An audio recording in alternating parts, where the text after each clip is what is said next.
происходят по-настоящему эпохальные тектонические сдвиги. На наших глазах рождается новое, более справедливое многополярное мироустройство. Татарстан шундай шартларда да милләт ара дуслык, тынычлык үрнәге булып кала, ди Фәрит Мөхәммәтшин. Моның өчен республикада икътисадны тотрыклы үстерү мөмкинлеген эзлиләр. Чит илләр Россиягә карата кергән санкцияләргә каршы торалар. Ватандашларга ярдәм итү буенча зур эш башкарыла.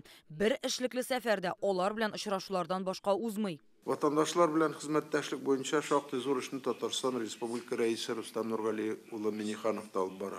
Диаспоралар вәкилләре, татар эшмәкәрләре катнашында чаралар уздыра. Бу эшкә Татар эшмәкәрләре форумы һәм Татарстанның эшлекле партнерлары форумы да үз өлешен кертә. Казан форум кебек вакыйгаларда ислам дәүләтләре белән хезмәттәшлек ныгый. Дәүләт советы депутатлары сәфәр кылган төбәкләрдә милләттәшләр белән тыгыз аралаша.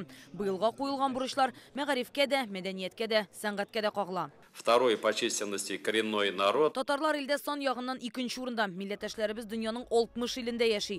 510 оешмада тора. Автономия, диаспора үзәкләре, татар йортлары, сабантуйлар, татарча диктант, татар шәхесләренә һәйкәлләр ачу. Булар барысы да ватандашларны берләштерә торган вакыйгалар. Татарча диктант. Практически каждая страна и каждая автономия сегодня участвует. И по итогам этого года это общее количество участников 1 100 000 человек. Утырышта Россия төбәкләрендә татар телен укытуга аерым игътибар бирелде. Илнең 28 субъектында татар теле өйрәнелә. Күбесендә укыту планына кертелгән. Соңгы елларда Татарстанның мәгариф министрлыгы Саха-Якутия Республикасы, Оренбург, Төмән, Севастополь белән килешү төзегән. Россия төбәкләрендә эшләп килүче мәктәпләрне укыту методик, әдәбият белән тәэмин итү мәсьәләләренә аерым игътибар бирелә. Агымдагы елда төбәкләрдәге мәгариф оешмаларына 8 миллион сумга дәреслек тапшырылды. Бүген татар мәдәниятын популярлаштыру турында Россия төбәкләре белән 80 хөкүмәт ара килешү төзелгән. Татар моңы, татар кызы, Шомабас, Урал сандугачы кебек фестивальләр уздырыла.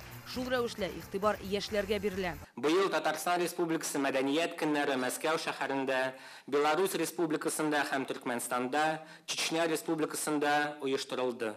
Хәзер вакытта Россия төбәкләрендә эшләп килүче татар иҗтимагый оешмаларының мәдәни чараларны югары һәм лаеклы дәрәҗәдә оештырулары турында да әйтеп китәсем килә. Ватандашлар белән эшләүнең яңа форматларын эзләргә кирәк, ди Фәрит Мөхәммәтшин. Совет алдына шундый бурыч куелды. Яңа форматларның берсе дип, Тукай туган көнен әйтик, башка милләтләр белән бергәләп билгеләп үтүне атадылар. Рания Абдрахманов, Эдуард Мөхәммәтҗанов, Яңа гасыр каналы.